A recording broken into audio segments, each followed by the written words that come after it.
So the next question says, in a free market system, price controls can include both price floors and which of the following.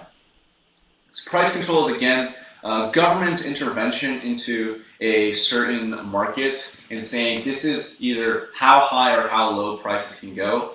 A price floor is how this is the lowest price can go. And then on the other hand, we also have price ceilings, which is this is the highest price can go. So that's the main kind of price controls we can see. The second answer choice is equilibriums. And again, a price control is not going to be equilibrium is not a type of price control. It doesn't really make sense to think of equilibrium as a price control. Equilibrium is just where a market with no price controls ends up. And so that's what we mean.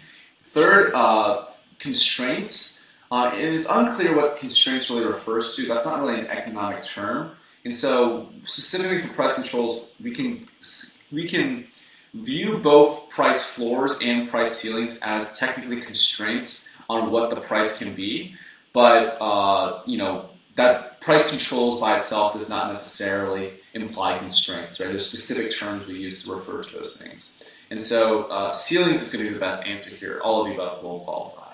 So 1 is the best answer. Let's take a look at the previous tutor's answer. So the previous tutor said, ceilings as well. In a free market, the unhindered interaction of supply and demand establishes the equilibrium at which the market price and quantity are determined.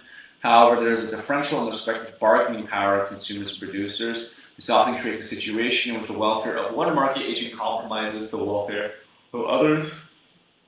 To prevent this from happening and or to enhance the welfare of consumers and or producers, the government imposes price ceilings and or floors in the market.